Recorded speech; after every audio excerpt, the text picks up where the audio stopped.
There's a moment most people don't talk about. You open your closet, and nothing feels like you.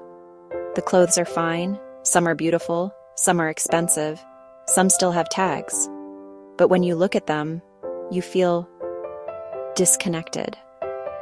Like you're staring at versions of yourself that no longer exist. That feeling isn't about fashion, it's identity. An identity crisis doesn't always look dramatic.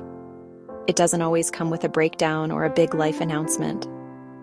Sometimes it shows up quietly in your wardrobe, because your closet is an archive. It holds the ambitious version of you, the romantic version, the corporate version, the trying to fit in version, the trying to impress version. And when your internal identity shifts after a breakup, a career change, motherhood, burnout, healing, or growth, your closet may not update at the same speed.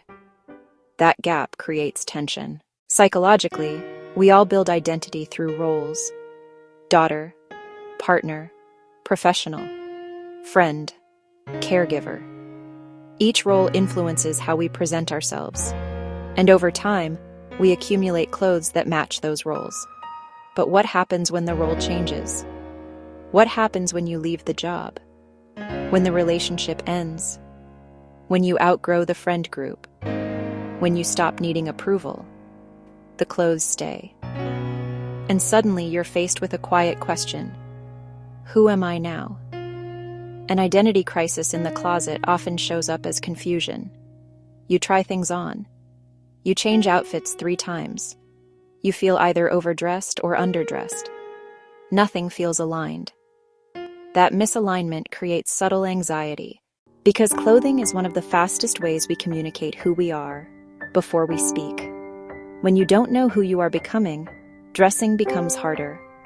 Sometimes people respond by shrinking their style. Neutrals, safe choices, repeating the same outfit, because experimentation feels unstable when identity feels unstable. Other times, people swing the opposite direction: dramatic reinvention, new aesthetic, bold changes. Because change feels like progress. Both are attempts to resolve identity tension. There's also something deeper.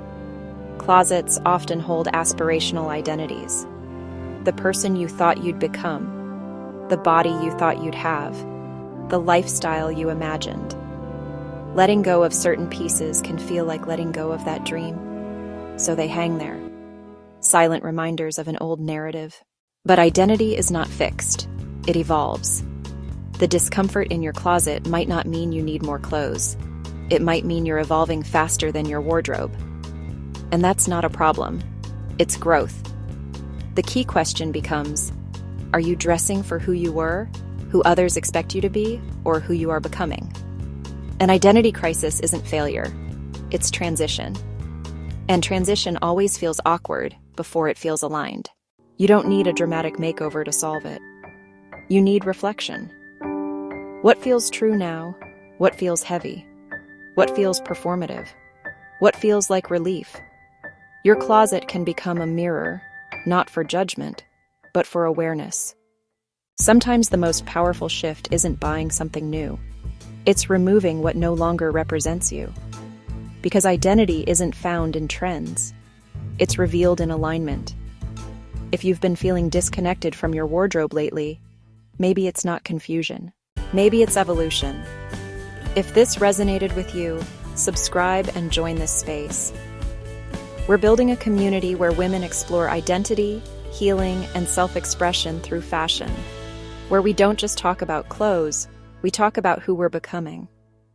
Let's build a community where we don't just open our closets. We understand what they're trying to tell us.